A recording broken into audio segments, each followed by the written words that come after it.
What's up, y'all? Welcome to another episode of Breaking the Kernel. Today, I want to talk about a couple of things when it comes to pursuing your dreams and just try to manifesting that. But before we get into that, I just want to start with a very funny story. And if you're not an NBA fan, I apologize for this, but I just thought this person was hilarious. So, usually at basketball events, whether it's sometimes high school, but definitely college level and pro level, there's an event during halftime where sometimes it's a concert, but most of the time it is a half court shot contest where someone in the audience has an opportunity to win a lot of money or win something, but usually it's a lot of money in a half court shot. If they make the half court shot, they make the money. An Orlando Magic fan did the other day. He got a half court shot. He made it, and his prize was not a new car, not new money, not more money. It was a Franz Wagner jersey. That's what he won. For hitting, for most people, is an incredibly difficult shot. For the majority of the population, it is an incredibly difficult shot. Even for people who do this for a living, it is an incredibly difficult shot to get. You only get one chance, and that's it. I mean, even Steph Curry doesn't go 100 for 100 on half court shots. And you're telling me I make that in front of thousands of people, by the way. You have to sink this shot in. You only get one shot, no warm up, no nothing. And you're telling me I did that once in a lifetime shot in those conditions, and I get a Franz Wagner jersey? That's funny to me. I don't know. That's funny to me. Anyway, welcome to the podcast, y'all. Pursuing dreams. Listen, man. It is not easy to dream something and then actually execute and actually enjoy your rewards from making said dream come true. It's difficult when people it's really difficult when people ask me like how to go about pursuing their dreams, because there's a couple of things I'm looking for, and some of them are intangible things, but some of the things I'm looking for is how much time they've put into practicing it.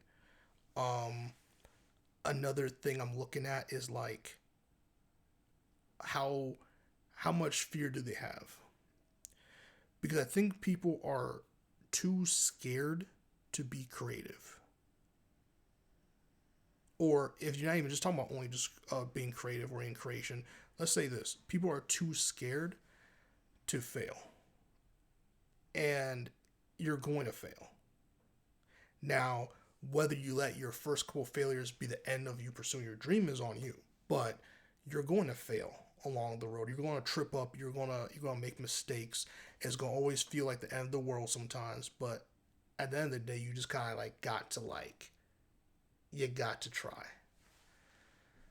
Not saying this ain't one's dream, but something I like to say is like people like when I talk to some fellas and they're always like, "Man, I'm nervous to ask out this girl," or "Wait, what if she says no? What?" Okay, but like, what if she says yes? Like, I feel like when you go into certain situations, you have to just go in thinking you're going to succeed. You may not, and that's okay, because you have to take those bumps as well. But going into any kind of situation thinking you're going to lose or thinking how you're going to console yourself after you lose, it to me is a terrible way of going into anything.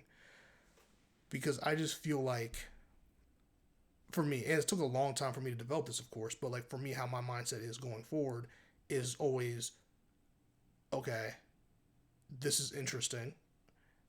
What can I do to make this situation go my way? Or I just don't go on the. I just don't like failures is not something that goes into my head, and I will fail. I failed many times. Like I will mess up. I will fail, but like it will not be my thought process going into something. I'll never forget when I was doing a stand up show. This girl was sitting next to me, and she was like seeing me like go over my jokes and whatever, like just reading my notebook and stuff. And she was like, "What if you go up there and you bomb? You don't make anyone laugh?" It's the real shit that she said to me. I don't know. I don't remember if it was a day of the show or it was like a couple of days before the show. I don't remember. Either way, I was like, bruh, who? That speaks more of that person, because like, okay, why would you say that to me? Or why would you? You know, this is an incredibly stressful situation. By the way, this is my like time coming back from stand up, at the time I didn't do stand up for like 5, 6 years ever. Like, it's been a minute.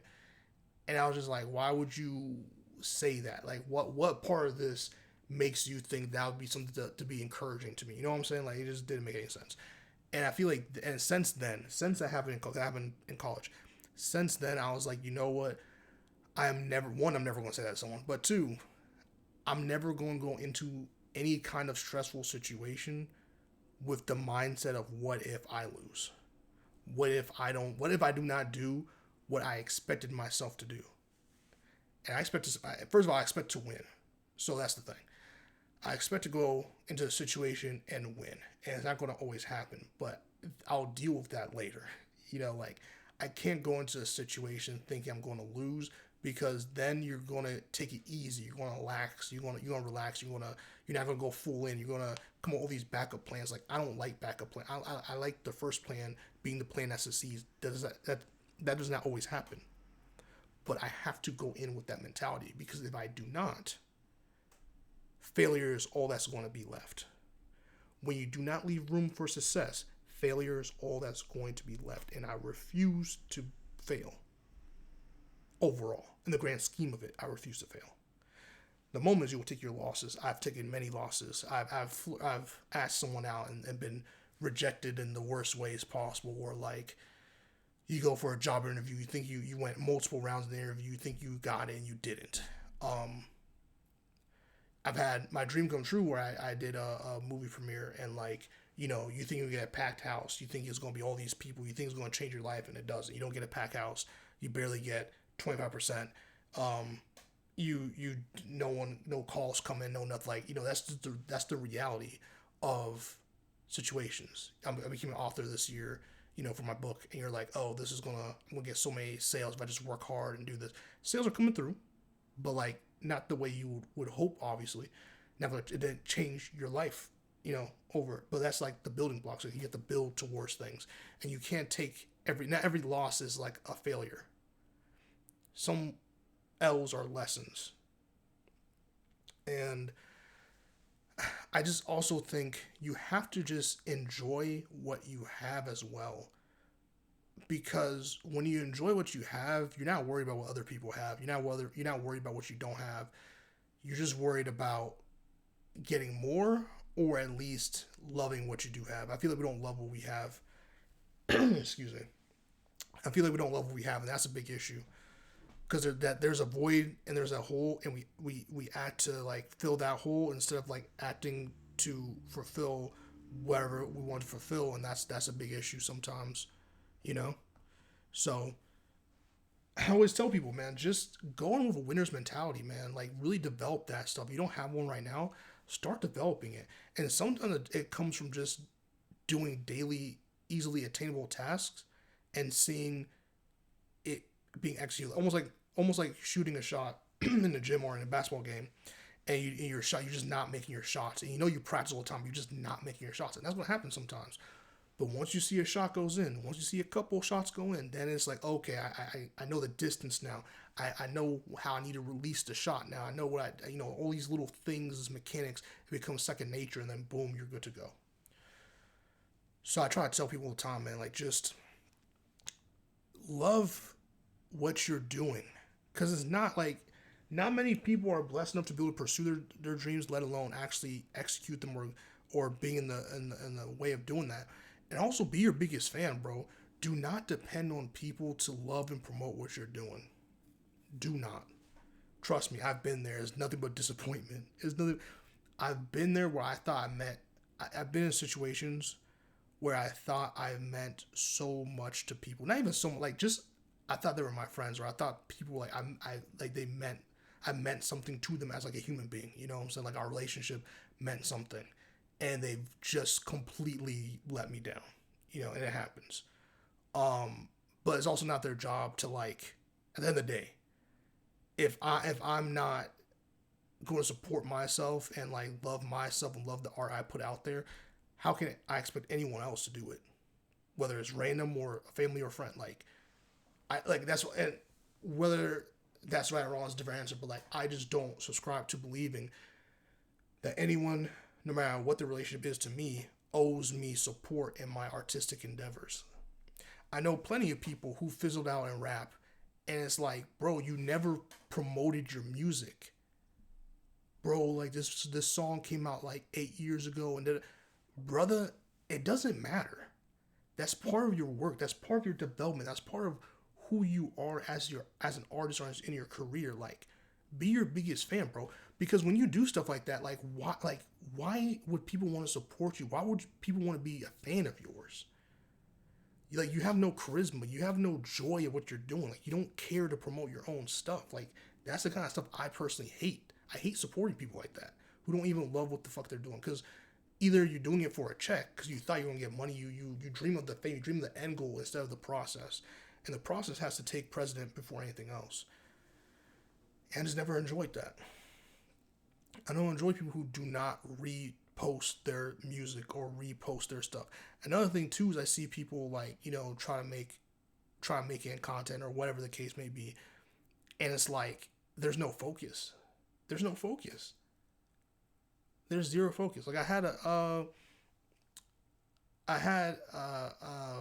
was mentoring a student one time years ago, and the student wanted to be an engineer, like in a music sound engineer and all that stuff, whatever, like make beats basically. And like they'd make beats and never release the beats, or like on their social channels where it was just to post their beats and engage that community and put their work out there. They weren't doing that. They were posting something completely different. It had nothing to do with music, and they're wondering why they weren't making any traction. Bro, as cool as this may sound, when people follow you for something, they're following you for that thing. So if you're making music or you're a gamer or whatever you're doing, and you're not focused on posting that and getting better at it and uploading, people are gonna forget about you. And you're not special. People are gonna forget about you. People are gonna move on to the next hottest thing, and you're not gonna see any improvements, not only in your metrics or analytics, but also in your skill set. Like you're not, you know what I'm saying? There's no rhyme or reason. Start focusing on putting out projects, whether you're a painter or a draw. Like, if you're not doing anything for your fans, you're not doing anything to further your career goals, then you can't complain when you're just stuck in the same place. Now you're 35 and you're still trying to be a rapper. You know what I'm saying? Like, I think people underestimate how hard this is, and they look to blame the algorithms, or they look to blame this generation. No, bruh. No. In fact, you need to be more skillful. You need to be more talented right now more than ever to get something done, bruh. Even people who have no artistic or lyrics or anything like that can still make it because they know they're marketing geniuses, bruh. They're business geniuses. They have a really good acumen for business or for marketing or for just getting people they want. Like, either way, they made it. Why, like, you're not making it? Like, there's always a way to get better. There's always an excuse, but there's always a way to get better. For every excuse, there's a way to get better. And you're choosing the excuse route instead of getting better. That's on you. So I try to tell people, man, love your craft, do your thing, but never get complacent. Always be ready for the next thing. Always be ready to grow. Always be ready to get better. And just stop using excuses, man. Like, I've seen people who, when I started my YouTube journey years ago, then this is a different channel. I was like in high school. All I had was a really old computer, like a computer from like 2007, and at this point it was like 2013 when I first ever made my first ever YouTube video.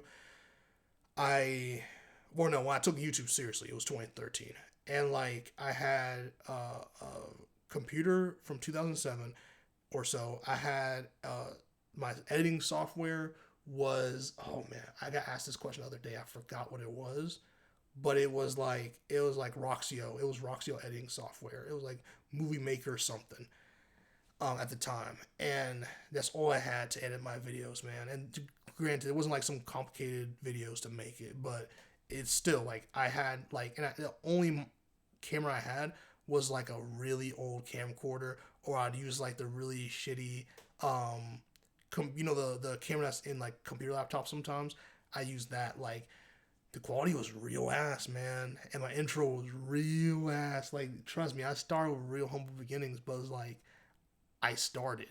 you can't be scared of like actually starting, because like when you do stuff like that, I think, everyone, there's no, fear is part of the journey. Like fear is valid, is valid to have.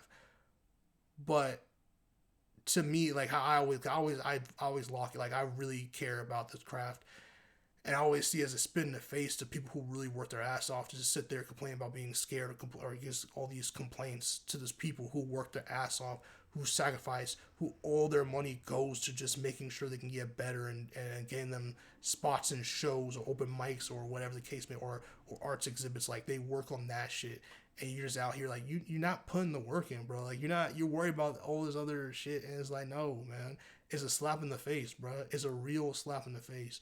That's why I don't just be mentoring just anybody, because the shit just be pissing me off. But yeah, there is that, man. And I feel like for me, like being really comfortable from the camera, or comfortable hearing my voice over edits, or like doing podcasts or whatever, business meetings, stuff like that, is like I started at such a young age, and I just always, I always tell myself I have a pretty good imagination. It's dulled a little bit as an adult, but I have a pretty good imagination, and I was just always, and my siblings and me are really far apart in age. Like the closest age gap to me and one of my siblings is 8 years. So we always like when I was a kid, they were already like, we're all just different phases of life, and so I always had to like kind of play by myself, and like, like use toys and pretend and do all these things. And I had friends, don't get me wrong, I would go out with my friends too and stuff like that. But majority of the time, because of how my parents worked and everything, I couldn't always just go outside. So I had to be inside. After homework, I'll have a lot of time, and so I just had to play a lot of games, or like play with toys and stuff. And it gets lonely. It gets real lonely, especially when at the time, like me and my siblings were on the best terms or whatever. And like again, we have like gaps, like years apart in age. So like what they wanted to do, I couldn't do, or I wasn't interested in, and vice versa. It's like, I had to play around a lot, and like just play with toys, pretend like I was doing this. I had a lot of Dragon Ball Z toys growing up, so and Pokemon toys. So I would pretend like I was a Pokemon master. I pretend I was like just Goku or whatever the case may be, man. Like and I took that imagination, I took that and somehow it developed. It became part of my skill set later on when I was getting to acting and directing. But I took that, and that little kid that always really enjoyed making up battle scenarios and making up fights and making up these movie scenarios and stuff like that, I used that and helped propel me to do what needed to be done to chase this dream of making movies. So there's always something in there. You just gotta find it. You gotta nurture it. You gotta just be a part of it, and you gotta really just love what you do, man. Love what you do, and really be active in what you're trying to do. And there's always, like I said, there's always excuses, but sometimes you gotta just put down the excuses and just try, because if you're not willing to try, how are you ever going to start? And that's how I see it. But I appreciate y'all like always. Don't forget to like, comment, subscribe. See you on the next one. See you later.